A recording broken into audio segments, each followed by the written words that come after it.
In this video, we will review the ROV CMOL credit risk module.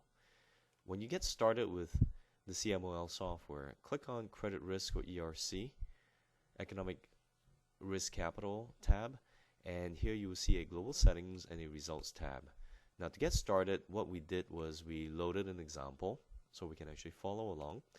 And when you load the example, it is actually a single file that comprises all the input settings, data, and applications for all of the tabs.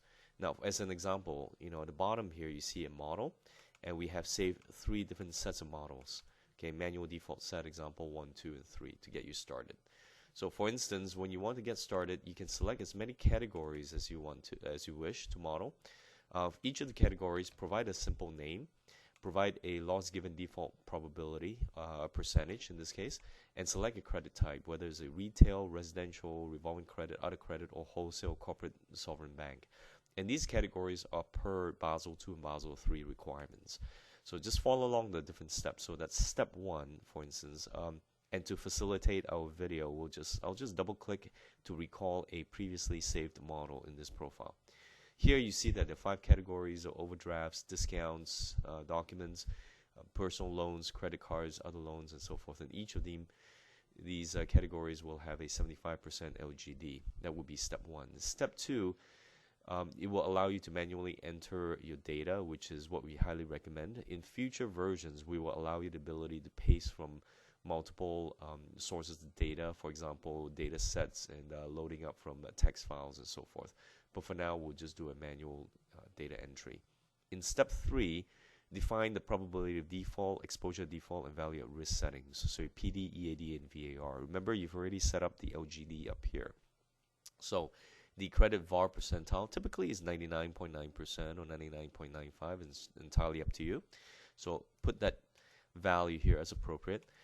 For commercial type, wholesale, corporate, and sovereign type bank risk, you will also require to put in additional information such as the average commercial loan years, and that's typically 3 years or 5 years, so entirely up to your bank and banking situation. You can also ask the model or the tool to run PD analysis for multiple years, so probably of default. In this example, we'll just do 2010 to 2013.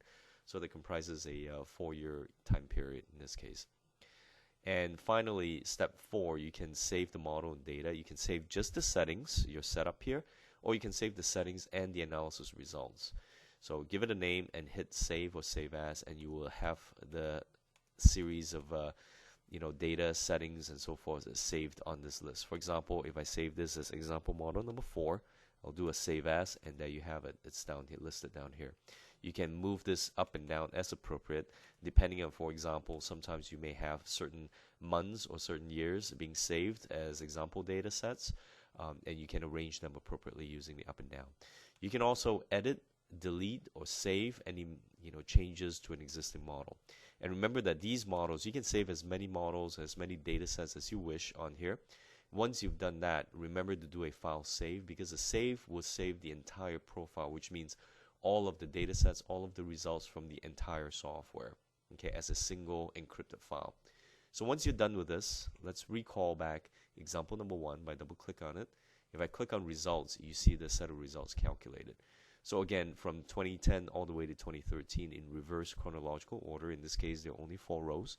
For each of these rows, you see sample inputs, and these inputs are white colored in nature. So in other words, if I were to come in and create a new set of categories, if I go to results, you would see that there's nothing there, unless, of course, if I save this and double clicked on it to resurrect the results, you would see the sample inputs and sample results.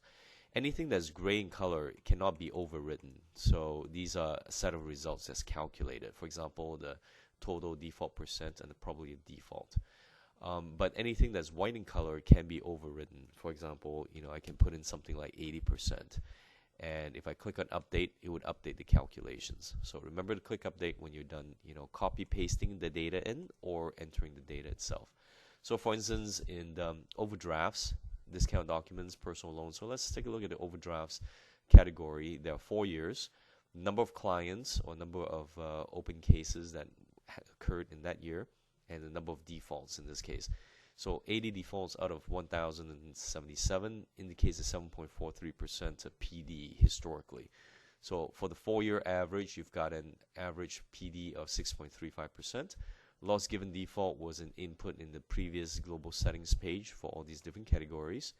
And your exposure at default is something that you will enter as well. So that's the total number of dollar or peso or numerical currency amount of exposure for that average of those 4 years.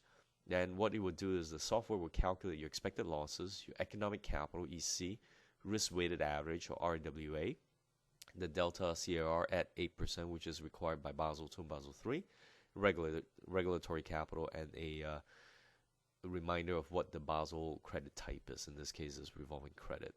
So you have all these things calculated for you automatically. One way, if you want to in the future, is to generate a report when you're done.